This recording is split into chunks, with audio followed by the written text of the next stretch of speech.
Salam yoldaşlar. Bu gün keçirilən OTK sınavını izah edəcəm. 10-cu siniflər üzrə olan sınav izahı olacaq və 2-3-cü qrupları əhatə edir. Yəni 2-3-cü qrupların sualları eynidir. Sınava keçməmişdən öncə bir elanı nəzərinizə çatdırmaq istəyirəm. Bu elan sırf gələn il, bu il 10-cu sinifdə oxuyub, gələn il 11-ci sinifdə oxuyan şagirdlərə aiddir. Deməli, may və avqust aylarını əhatə edəcək yay qrupu açılır. Mayın 15-i başlayacaq dərslər. Dərslər həftədə 3 dəfə olmaqla keçilir. 3 dəfə 1 saat yarım, 2 saat arası çəkəcək. Dərslərə sıfırdan başlanılacaq. Dərslər bir-bir bütün mövzular üzrə belə deyək də sıfırdan başlanaraq lövhədə izah olunur. Daha sonra dərs prosesində dərslər sual-cavab edilir, evə verilən testlər işlədilir və daha çətin tipli testlər işlədilir. Hansı testlər? Əvvəlki illərdə məsələn 10-cu siniflər üzrə keçirilən DİM-in, OTK-nın baza testləri, güvənin, hədəfin çətin tipli testləri işləniləcək və eyni zamanda hansı ki mövzuları keçmişik, hansı hissələrə qədər gəlmişik, o hissələrdən ümumi sınaqlar işləniləcək. Gələn ilə qədər, yəni bu may, avqust ayının 15-nə qədər olan o periodda belə deyək, vaxtda proqramın təxminən bir 50% tamamlanacaq. Siz də növbəti ilə daha hazırlıqlı belə deyək, girmək üçün və daha sonra o buraxılış imtahanına qədər, dekabra qədər proqramı tam bitirmək istəyirsinizsə, dərslərimizə qoşula bilərsiniz. Aşağıya nömrəni qeyd edəcəm. Dərslər haqqında ətraflı məlumat üçün nömrəyə yaza bilərsiniz. Deməli, başlayaq birinci sualdan. Eldəniz hökmdarlar Qızıl Arslan və Əbubəkirdən fərqli olaraq Atabəy Özbəyin dövründə Həmədan yaxınlığında döyüşdə İraq Səlcuq Sultanı Cüntavulu məğlub edən kim idi? Qızıl Arslan idi. Bu fərqli deyil. Xərzəmşahlar məğlub edilmişdir. Bu da yanlışdır. Belə bir məlumat, bir şey yoxdur. Xərzəmşahlar Eldənizlər dövlətinə son qoymuşdu. Ölkə monqolların daha çox yürüşünə məruz qalmışdı. Bəli. Ölkə Atabəy Özbəyin dövründə monqolların yürüşünə məruz qaldı 1220-22-ci illərdə. Amma Qızıl Arslandan Əbubəkirdə belə bir yürüş yox idi. Cavab olacaq nə? C bəndi 31-ci sualda. 32-ci sual. İngiltərədə Alqızılgül və Ağqızılgül müharibəsi dövründə Azərbaycanda, yəni deyək ki, 1455 və 85-ci illər Azərbaycanda baş verən hadisə. Araz çayından şimalda yeni dövlətin əsasının qoyulması. Bu yanlışdır. Araz çayından şimalda deyil. Cənubda desəydi deyə bilərdik. 1468 Ağqoyun dövləti onun üçün götürülmüş. Əlpər sazişi 1500-dür. Bu araya düşmür. Ağqoyun dövlətinin Venesiya ilə ittifaqı nə vaxtdır? 1472 və görürük ki, bu həmin araya düşür. C olacaq cavabımız. Şirvanda yeni Sultanların hakimiyyətə gəlməsi 1382-dir. Bu düşmür araya. Cəlaliri hakimiyyətinə son qoyulması da 1410-dur. Bu da düşmür. Həmin dövrə cavab olacaq C bəndi 32-də. 33-cü sual görünmür. Xəritələr verilib amma görünmür. Onun üçün onu oxumuruq. 34-cü sual. Qazan xan, Təmasif və Nadir Şah. Vergi islahatı keçirilməsi. Qazan xanı baxırıq keçirilmişdi. Vergi islahatı hansı ki o deyir ki, vergilərin yığılmasının nizamı almışdı. Vergi toplayanları, vergi yığılmasını mərkəzi divana həvalə etmişdi. Baxın o idi. Təmasif vergi islahatı keçirilmişdi. Tamğa vergisini ləğv etmişdi 1565. Nadir Şah da vergi islahatı keçirilmişdi. Vergi yığılması prinsipi yaratmışdı. Bu aid olacaq, cavab olacaq A bəndi. Hərbi donanma yaratmışdı. Bu heç Nadir Şah hərbi donanma yaratmağa təşəbbüs etsə də yaratmamışdı. İlk dəfə Azərbaycan tarixində hərbi donanma yaratmaq AXC-yə aiddir. 1919-cu ilin ortaları. Bunu yadımızda saxlayaq. YAM adlanan rabitə dayanacaqlarının yaradılması Qazanxana aiddir. Yeni sülalənin əsasının qoyulması Nadir Şaha aiddir. Yeni dövlətin əsasının qoyulması da Nadir Şaha aiddir. 13-cü cavab olacaq A bəndi. Daha sonra 35-ci sual. 10-cu əsrdə Azərbaycan və Delhi Sultanlığının hücumuna məruz qalmışdı. Yəni 1200-cü illər nəzərdə tutulur. Hansı dövlətdir? Cəlalilər deyil, Teymurilər deyil, 1398, 90-cı illər desəydi ola bilərdi. Yəni 14-cü əsrin sonları desəydi Teymurlar ola bilərdi. Hansı ki Azərbaycana 1386, 92, 99 yürüş olmuşdu. Delhi Sultanlığına da Teymurun 1398 yürüş olmuşdu. Burada söhbət vergi arasından gedir, monqollardan gedir. Daha sonra Xərzəmşahların hücumu, Xərzəmşahların Delhi Sultanlığı hücumu olmayıb. Azərbaycana olub doğrudan 13-cü əsrdə, amma Delhi olmadığı üçün götürmür. Qızıl Ordunun 13-cü əsrdə Azərbaycana hücumu olub, amma Delhi Sultanlığına olmayıb, onun üçün götürmür. Və Qızıl Ordunun Azərbaycana hücumu 1258-ci ildən sonra olmuşdu. Hülaki dövləti yaranandan sonra ilk dövrlərdən başlamışdı. Bunu yadınızda saxlayın. 36-cı sual. Və yoldaşlar, test işləyəndə çalışın ki, bir dənə belə deyək də testi işlədim, cavablarını düz yazdım. Tutaq ki, 30 dənə testdən, tutaq ki, 25 dənə düz yazdım. Çalışın yanaşmasından yanaşmayın, prinsipindən yanaşmayın testlərə. Yəni bu testləri belə deyək də evdə işlədəcəksiniz. Testləri mən 30 dənə test işlədim. Bu testdə 25 dənə düzgün çıxdı, amma ondan əlavə də bilmədiyim tutaq ki, 10 dənə nəsə əlavə məlumat öyrəndim. Baxın, bu prinsipdən testlərə bu prinsipdən yanaşsaz, artıq görəcəksiniz. Bir ay ərzində bu prinsipdən yanaşın, testləri işləyin. Görəcəksiniz ki, özünüzdə nə qədər inkişaf olacaq həmin vaxtda. 17-ci əsrin sonlarına doğru Səfəvilər dövlətində bütün iqtisadi sahələri əhatə edən böhran. Yəni 1790-cı illər, üzr 1700 yox, 1690 və 1700-cü illərdə Səfəvərlərdə iqtisadi böhran idi. Bunun siyasi və iqtisadi səbəblərini soruşur. Əkin sahələrinin azalması nə idi? Demişik ki, pulla bağlı nəticə əkin sahələri azalır, dövlətə gələn pul azalır, vergi azalır, yəni pul azalır. Bu iqtisadidir. Bu olacaq, deməli A, 2A olacaq. İpək yolunun əhəmiyyətinin itirilməsi, bu da iqtisadidir, iqtisadi səbəbdir. Əkin sahələrinin azalması daxili iqtisadi səbəbdir.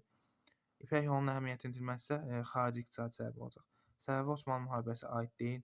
İdarəçilikdə yol verilən səhvlər isə nədir? Siyasi səbəblərdir. Deməli 1-ə D, 2-də AB olacaq, 1-ə D, 2-yə AB cavab olacaq D-bəndi. Rusiya ilə ticarət müqaviləsində bu dövrə aidiyyəti yoxdur, yəni zəifləməsinə aidiyyəti yoxdur. Belə bir məsələ demirik. Çingiz xanın hakimiyyət dövrünə aid deyil. Paytaxtın Qaraqoyundan Pekinə köçürülməsi 1264 Kublay xanın dövrünə gedir. Bu onun üçün aid deyil. Elə aid olmayan soruşulur, cavabımız A olacaq. Şərqi Türkistanın tutulması, bu doğrudur, bunu götürmürük. Mərkəzi Asiyanın işğalı 1219-21 Xəzəmşahları tutmaqla Mərkəzi Asiyanı işğal etmiş oldu. Pekin şəhərinin tutulması 1211-15, bu da doğrudur. Azərbaycanın ilk Monqol yürüşləri 1220-22, bu da aiddir. Baxın, Çingiz xan Pekini tutmuşdu, sadəcə paytaxtı Pekinə köçürməmişdi. Paytaxtı Pekinə köçürən dedi kim idi? Kublay xan 1264 il. 1264-cü il. Və Kublay xan bütün Çini də özündən asılı salmışdı. Bunu yadımızda saxlayaq. Burada nə olacaq? A olacaq 37-də. 38-ci sual deyir ki, Sin və Maliyyə sülaləsi tərəfindən idarə edilmiş dövlətlər. Sin sülaləsi tərəfindən Çin 4-dən verilən, Maliyyə sülaləsi tərəfindən Hindistan 5. 4-5 cavab olacaq C bəndi. Şah İsmayıl və Ağqoyunlu Yaqub padşahın fəaliyyətinə oxşar cəhət. Hakimiyyət durğunluq dövrü. Bu Yaquba aid olsa da İsmayıla aid deyil. Bunu götürmüş. Şirvanşahlarla müttəfiq olmaları, deməli bu Yaqub padşaha aiddir, Şirvanşahlarla müttəfiq olmalı. Amma Şah İsmayılda belə bir məlumat yoxdur. Şah İsmayıl yadımızda saxlayaq ki, Şəkini və nədir? Şirvanşahları asılı hala salmışdı, süquta uğratmamışdı deyirik. Osmanlı Sultanı II Bəyazıdla dost olmaları bu aiddir. Həm Şah İsmayıla aiddir, həm də ki Yaqub padşaha aiddir. Deməli bu hakimiyyətdə olmuşdu 1481-dən 1512-yə kimi. Həmin dövrə kimi həm Yaqub padşahla Ağqoyunlu hökmdarla dost olmuşdu, həm də Şah İsmayılla dost olmuşdu müəyyən müddət. C olacaq burada cavab. Şeybanilər Özbək dövlətinin məğlub edilməsi. Bu Şah İsmayıla aid olsa da Yaquba aid deyil. Onun üçün bunu götürmürük. 16-cı əsrdə hakimiyyət olması da Şah İsmayıla aiddir. Birlikdə Şah İsmayıl 1521, 1501, 1524, Yaqub padşah isə 1478 və 1490-cı illərdə hakimiyyət olmuşdur. 40-cı sual. Uyğunluq pozulmuşdur. Səhv olanı soruşur. Spartak üsyanı eramızdan 74-71 doğrudur. Qırmızı qaşlar üsyanı eramızın 1-ci əsridir. Bu eramızdan əvvəl yazıldığına görə hər ikisinə bunun səhv olduğuna görə A-nı götürürük. Sarsaqlar üsyanının baş verməsi, Romada qulların öldürülməsinin qadağan edilməsi 2-ci əsr doğrudur. Hər ikisi də 2-ci əsrdir. Əhəməni imperiyasının süqutu, Atropatena dövlətinin yaranması, bu da doğrudur. 4-cü əsrdə eramızdan əvvəl 330 Əhəməni imperiyası süquta uğradı. Atropatena dövləti 321-də yarandı.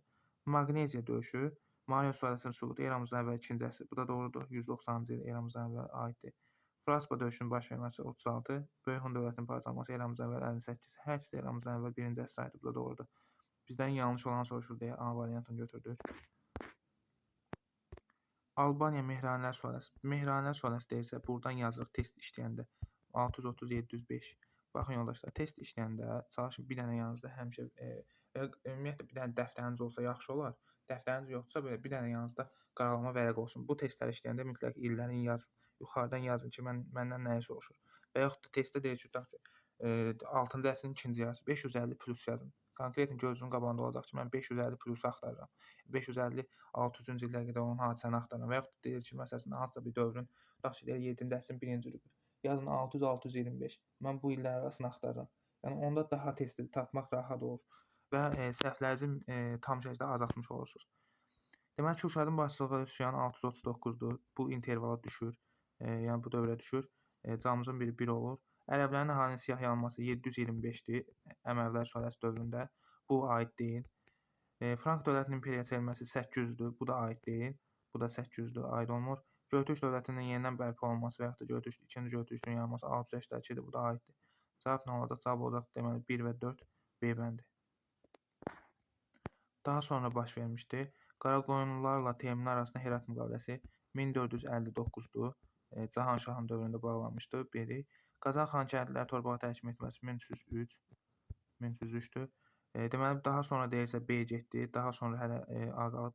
Şirvanşah İbrahimın Əmir Teymurun yürüşlərində iştirak etməsi. Bu həm biz deyirik ki, deməli, Terek döyüşü 1395-i deyə bilərik. 1402 Ankara döyüşünü deyə bilərik. 1402-ni yazsaq belə yenə bu gedir. Daha sonrakı A qalır. Cəlalənərin Azərbaycan hakimiyyətinə son qoyulması da 1410-dur. Nədir? Əsəd döyüşündən sonra Qara Yusif son qoydu Cəlalə hakimiyyətinə. Sədrut döyüşündə Teymurilərin hakimiyyətinə son qoymuşdu Qara Yusif. Burada da 1408-dir. Deməli, burada daha sonra olduğuna görə 1459 A bəndi olacaq cavabımız. Deməli, məntiqi ardıcıllığı tanımlayın. Ərəb xilafətinin parçalanması, Şirvanşahlar dövlətinin yaranması və Azərbaycan dövlətinin yenə bərpa edilməsi cavab olacaq. 43-də Y bəndi olacaq. 44-cü sual. Şəddadilər dövləti Rəvvadilər dövlətindən fərqli olaraq ərəb mənşəli sular tərəfindən idarə olunurdu. Xeyr. Bizə deyir Şəddadilər dövləti Rəvvadilər dövlətindən fərqli olaraq, yəni Şəddadilərə aid olanı tapmalıyıq da biz burada əsas. Ərəb mənşəli suala deyildi. Yadımıza qalsın ki, Rəvvadilərlə nədir? Şirvanşahlar ərəb idi. Rəvvadilərlə Şirvanşahlar. Sadəcə Salarilərlə Türk idi. Sadəcə Salari. Şəddadi dövlətinin hər hansı bir sualıya aid olduğunu bizdən hər hansı bir testdə soruşa bilməz və yaxud da deyə bilməz. Və yaxud da versə belə hər hansı bir cavab olmaz. Çünki kitabımızda, sinif kitabımızda yoxdur. Konkret Şəddadilərin dediyi hansısa bir sualıya mənsub, hansı mənşəli sualıya mənsubdur qeyd olunmur. Onun üçün bizdən o cavab kimi verilə bilməz. Amma yadımıza saxlayaq ki, Şəddadilər Kürd mənşəli sualıya mənsub idi. Yəni bunu ümumi tarix biliklərimə əsasən deyirəm. Yəni bu sinif kitabında yoxdur bu məlumat Kürd mənşəli olması. Səlcuq Sultanı 1-ci Məlikyanın sərkərdəsi tərəfindən süquta uğradılmışdı. Bəli, bu doğrudur. Şəddadilərə aiddir. 1088-ci ildə. Rəvvadi dövləti isə 1065-də Alparslan tərəfindən süquta uğradılmışdı. 10-cu əsrin ikinci il yarısında yaranması hər ikisinə aiddir. 971 Şəddadi, 981 Rəvvadilər. Hər ikisi 10-cu əsrin ikinci yarısında. Ərazisində uğursuz güclərin məskunlaşması hər ikisinə aiddir. 1028 Rəvvadilərdə, 1030-da Şəddadilərdə. Araz sərhədində Xudafərin körpüsünün salınması da sadəcə Şəddadilərə aiddir. 2 ilə 5 olacaq. C bəndi. Xudafərin körpüsü də 1027-ci ildə Fəzl bin Məhəmməd tərəfindən salınmışdı. Onu da yadımıza saxlayaq. Daha sonra deməli 45-ci sual. Hadisə nəticələrinin doğru verildi. Doğru verildi. Deməli doğru deyilsə buna bir dənə plus qoyaq. Aha. Deməli Papa və Patriarx arasında xristianlara vaid lider olmaq uğrunda mübarizə, xristian dininin kilsəsinin rəsmi olaraq bölünməsi doğrudur. 2 hissəyə bölünməsi 1054. Bu doğrudur. Deməli cavabımızın biri 1 olacaq. İkinci xaç yürüşünün baş verməsi Konstantinopol şəhərinin xaçlar tərəfindən qarət edilməsi. Bu yanlışdır. Bu 4-cü xaç yürüşünün nəticəsidir. Konstantinopolun qarət edilməsi. Böyük Səlcuq dövlətinin zəifləməsi 1-ci xaç yürüşündə xaçların uğur qazanması. Bu da doğrudur. 6-cı Qüdsü tutdular, orada dövlət yaratdılar. Misir hökmdarı doğru olduğuna görə cavabımız 1-3 olacaq. Baxaq görə 4 niyə səhvdir? Misir hökmdarı Səlahaddin Əyyubun Qüdsü xaçlardan geri alınması Təbəriyə döyüşündən sonra 1187. 4-cü xaç yürüşü yazıb. Bu 3-cü xaç yürüşü olmalıdır. 1189-92-ci illər. Bu 4-cü yazdığına görə bu yanlışdır. Cavab olacaq nə? 1, 3-cü variantlar C bəndi. 46-cı sual. Deməli, qədim Yunanistan və qədim Romaya aid oxşar cəhət. Strateji ifadəsi ümumiyyətlə Yunanistana aiddir. Yadımıza saxlayaq. Eramızdan və 6-cı əsrin sonlarında Yunanistanda seçilmişdi strateqlər. Son statı Yunanistana aiddir 594. Deməli, strateqlər 6-cı əsrin sonuna, son statın keçirilməsi 6-cı əsrin əvvəlinə aiddir. 594-cü il. Aralıq Dəniz hövzəsinin hakim dövlətə çevrilməsi bu hər ikisinə aiddir. Deməli, eramızdan əvvəl 5-ci əsrdə Yunanistan çevrildi, hansı ki o Əhəməniləri məğlub edəndən sonra 449-cu ildə Aralıq Dəniz hövzəsinin hakim dövlət çevrildi.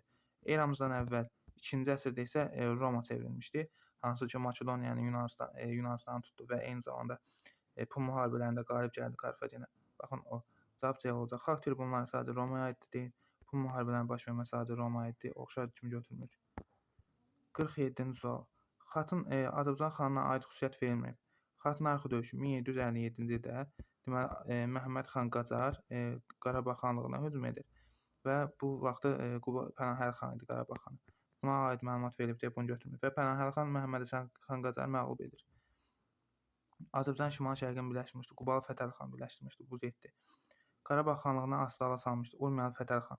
Bu da getdi. 1759-cu ildə Astala salmışdı. Bayat savaşında məğlub olmuşdu. 1748 Bayat savaşında Hacı Əli xan məğlub olmuşdu.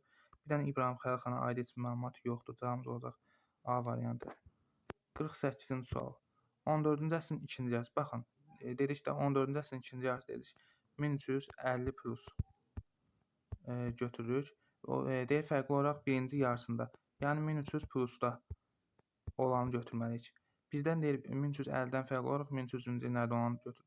100 illik müharibənin başlanması. Elə deməli 100 illik müharibənin başlanması bura aid 1337-ci ilə aiddir. Cavabımız bu olacaq. Teymurilər dövləti meydana gəlməsi 1370-dir. Bu 1350-ci illərə aid olan belə ikinci yarısında olmuşdur. Bunu götürmürük. Cəlalilər dövlətinin Azərbaycan yürüşləri 1359-da olmuşdur. Yadımızda saxlayaq. Təbrizi tutdular. Sonra 1367-də Şirvanşahları tutdular və Azərbaycanı tamamilə asılı saldılar. Şirvanda Kəsranilər sülaləsinin hakimiyyətdə olması bu hər ikisi üçün oxşardır. Bizə isə deyək ki, ikinci yarısından fərqli olaraq birinci yarısına aid olanı tapıb soruşur. Onun üçün 100 illik müharibəni götürdük 1337-də. Deyin. Qızıl Ordu dövlətinin parçalanması da 15-ci əsrin sonlarında bu da deyil. Cavab olacaq A bəndi 48-də. 49-cu sual. Deyir ki, Səfəvi hökmdar təmasib deyilsə 1524, deməli 1524 və 76-cı illər hakimiyyətdə olmuşdur. Osmanlıların məğlub edilməsi deyə bilərik. 1535-də Osmanlı mövzusunun içində var. Həmədan döyüşündə Osmanlılar məğlub etmişdi və eyni zamanda 1554-də Buğur döyüşünü məğlub etmişdi Osmanlıları. Şirvan bəylərbəyliyin yaradılması var. 1538-də Şirvanşahlar dövlətinə son qoydu. Şirvan bəylərbəyliyi yaratdı. Şəki hakimliyinin yüksəlməsinə son qoydu. 1551-də Azərbaycanın vahid şəkildə birləşmə prosesi başa çatdı. Tamığa və İçin ləğv etdi. Doğrudur. 565-ci ildə. Səfəvi-Osmanlı müharibəsinin ikinci mərhələsi isə olmuşdu Məhəmməd Xudabəndlərin dövründə. Onun üçün burada cavab 49 olacaq Y bəndi. Deməli 50-ci sual. Birinci Göytürk və Qaraxanlı dövləti. Deməli Qarlıq xan varisləri hesab olunmaları bu aid olacaq 2-yə Qaraxanlı dövlətinə. Daha sonra Şərq və Qərb olaraq 2 hissəyə parçalanmaları bu oxşar olacaq. Deməli 3-ə aid olacaq B. Daha sonra elə 3-ə B, 2-yə A bir dənə variant da var. O da D bəndində, Y bəndində var. Daha sonra baxırıq İslam dinini qəbul edən türk dövlətlərindən biri olmaları bu Qaraxanlıya aiddir. Deməli 2-yə aid olacaq AC. Daha sonra Çin asılı vəziyyətə salınması Göytürkə aiddir. 1-ə aid olacaq D. Daha sonra və Sasani dövlətindən müharibə aparması Göytürkə aiddir. Göytürklər Sasanilərlə nə vaxt mübarizə aparmışlar? Yadımıza salaq 567 nədir? Sasanilərlə hansı ki o 567-də Alxon dövlətinə son qoydular. Sasani ilə Göytürklər bir yerdə. Daha sonra o ələ keçirilmiş əraziləri üstündə Sasanilərlə Göytürklər arasında mübahisə düşdü və ən sonunda Göytürklər Soqdiana vilayətini ələ keçirdilər. O hissələrdə bu məlumatlar var. Müttəfiq türk dövlətlərinə diqqət etmək lazımdır. Deməli deyək ki, xəritə sxemində qeyd edilən şəhərlərin ümumi cəhətlərini düzgün verdiyi bəndi tapın. Baxırıq 1 2 3 1 Təbriz, 2 Gəncə, 3 Şirvan. Səfəvilər dövlətində yaradılan bəylərbəyliklərin mərkəzi idi, doğrudur. Daha sonra 2 4 Şəddadi dövlətinin paytaxtları. Ümumiyyətlə Şəddadi dövlətinin bir dənə paytaxtı olub Gəncə şəhəri. Onun üçün bu yanlışdır. Daha sonra bu yanlışdır. 3 5 11-ci əsrdə Slavyanların hücumlarına məruz qalmışdı. Deməli 3 5 bu doğrudur. Hansı ki Dərbənddə, Şirvanda 1030-32-ci illərdə Slavyanların hücumuna məruz qalmışdı. Budur. Cavabımızın biri 1 olacaq, biri də 3 olacaq. 4 görək niyə səhvdir? 1-5 Monqolların ilk yürüş zamanı işğal edilmişdi. 5 işğal edilmişdi, doğrudur, amma 1 işğal edilməmişdi. Biz bilirik ki, Təbrizlə Gəncə idi ki, Təbriz və Gəncə Monqolların birinci yürüş zamanı xərac verib işğaldan azad etdilər şəhərlərini. Burada cavab olacaq deməli 1-3 B bəndi. Deməli burada deməli yoldaşlar, baxın 1 haradır? Təbrizdir. Təbriz həmişə Urmiya gölünün sağında olur. Urmiya gölünün aşağısında versəydi, bu Qazarka şəhəri olardı bu dövr üçün deyək. Daha sonra 4 Ərdəbildir, 3 Şirvandır. 3 ilə göstərilən Şirvan ərazisidir. Şirvan və yaxud da Şamaxı da deyə bilərik. Bəzən o nöqtəni Şamaxı kimi, bəzən də Şirvan kimi götürmək olar. 5 Dərbənddir, 2 də Gəncə olacaq. Daha sonra deyir ki, mətndə bəhs edən Osmanlı sultanı müəyyən edin. Mömin bir sultan olduğundan və ədalətlə hökmranlıq etdiyindən hələ sağlığında vəli, qayğı göstərən dost, yoldaş ləqəbini almışdı. Onun əmri ilə İspaniyadan qovulan yəhudilərə Osmanlıda sığıncaq verildi. Qonşu Səfəvilər dövləti Misir Məmlük sultanlığı dostluq əlaqələri saxlayan bu hökmdar Venesiyalar üzərində parlaq qələbə qazandı. Söhbət 2-ci Bəyaziddən gedirdi demişdik. 2-ci Bəyazid hansı Ağqoyunlu hökmdarla dost olmuşdu deyə bilərik? Yaqub padşahla dostluq münasibəti qurmuşdu. Daha sonra deməli 53-cü sual 18-ci əsrin 20-30-cu illərinə aid uyğunluğu müəyyən edin. Doğrunu tapırıq. Peterburq, Səfəvi Rusiya 1724 ili səhv edib, yanlışdır, götürülmüş 1723-dür çünki Rəş müqaviləsi Osmanlı Səfəvi bu yanlışdır. 1732-də Rəş müqaviləsi, amma nədir? Bu müqavilə Səfəvilərlə Rusiya arasında idi, Osmanlılarla deyil. Nabur Osmanlı Rusiya 1727 doğrudur. Gəncə müqaviləsi Səfəvi Rusiya 1735 bu da doğrudur. Baxın, burada testlərdə Rəş müqaviləsində Kür çayın, belə deyək də, Kür çayını Rəş müqaviləsində açar söz kimi yadımızda saxlayaq. Rəş müqaviləsinə əsasən Kür çayından cənubdaş torpaqlar səfəvərlərə verir ruslar. Daha sonra deməli Nabur müqaviləsi Osmanlıla ruslar sərhədləri müəyyənləşdirdilər 1127-də. Gəncə müqaviləsində isə nədir? Terek çayından cənubdakı ərazilər səfəvərlərə qaytarıldı bütünlükdə. Bir də orada Kirmanşah müqaviləsi var, həmin dövrdə yoxdur. Kirmanşah müqaviləsində də Araz çayını açar söz kimi yadınızda saxlayın ki, Araz çayı nədir? Səfəvər və Osmanlılar arasında sərhəd oldu. Araz çayından şimalda torpaqlar Osmanlılara, cənubdakı torpaqlar isə Səfəvərlərə qaldı. O cümlədən cənubda qalan torpaqlar hansıları idi? Təbriz, Ərdəbil və sair orada olan şəhərlər.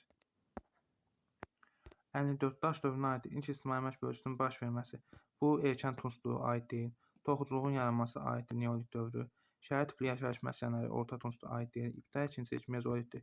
Bu aiddir daş dövrünə. Kurqan tipli qəbirlər erkən Tunsluğa aid deyil. Nə olacaq? 4-dən 2 olacaq burada düzgün cavabımız. Xronoloji ardıcılığı müəyyən edin. Mərkəzləşmiş dövlətə çevrilməsi Mannan. Bu təxminən götürə bilər ki, 730 eramızdan əvvəldə hadisələrin hamısı. Fiv şəhərinin 2-ci minillikdir. Fiv şəhərinin çevrilməsi 2-ci minillikdir. Deməli, bu olacaq 730 təxminən. Daha sonra bu olacaq 2-ci minillik. Roma şəhərinin əsasının qoyulması 753 konkretli ili var. İçində dəmir emalıdır. Eramızdan əvvəl 6-5-ci əsrdir. 6-cı əsr kimi götürsək. Burada birinci 2 olacaq. Daha sonra gəlir 3 Roma olacaq 750-ci illərdə. 730-cu illərdə olan Mannadır. Və ən sonunda içində dəmir emalı 4-dür. 2, 3, 1, 4 olacaq burada. Daha sonra Ərk qalası deməli yerləşir Təbrizdə, doğrudur. Gürcüstan türbəsi Şamaxıda yanlışdır. Şah Abbas məscidi Şamaxıda yanlış. Şah Abbas məscidi deməli yerləşir Gəncədə. Gürcüstan türbəsi yox, Gürcüstan qalası olsaydı Şamaxı doğrudur. Gürcüstan türbəsi Naxçıvanda yerləşir. Bunu da yadımıza saxlayaq. Cavab olacaq burada 1-lə 4. 56-da, daha sonra 57. Ağqoyunlu deməli dövləti qalib gəlmişdir. Baxın, deməli burada nə yazacağam buradan? Bunu yadınızda saxlayın. Baxın, Qoyulu-Hisar döyüşünü yazıram. Qoyulu-Hisar döyüşü, Beyşehir döyüşü, Malatya döyüşü, bir də Otluq-Beli döyüşü.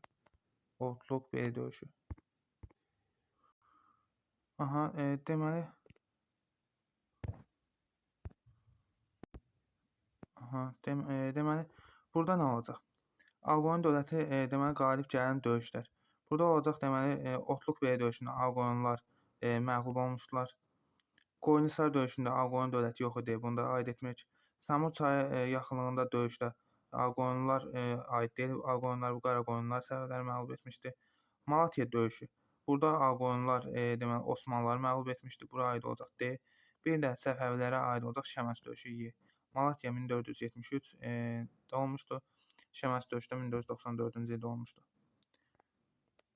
Daha sonra deməli deyir ki, Şirvanşah 1-ci İbrahim Qara Yusifə tabe olmadı. O əvvəlcə Sultan Əhmədi müdafiə etdi. Bu məqsədlə Təbriz yaxınlığında döyüş ərəfəsində oğlu Kəyməşi onun köməyinə göndərmişdi. 1412-ci ilin payızında baş verən döyüşdə 1-ci İbrahim və onun müttəfiqləri Qaraqoyunlular tərəfindən darmadağın edildi.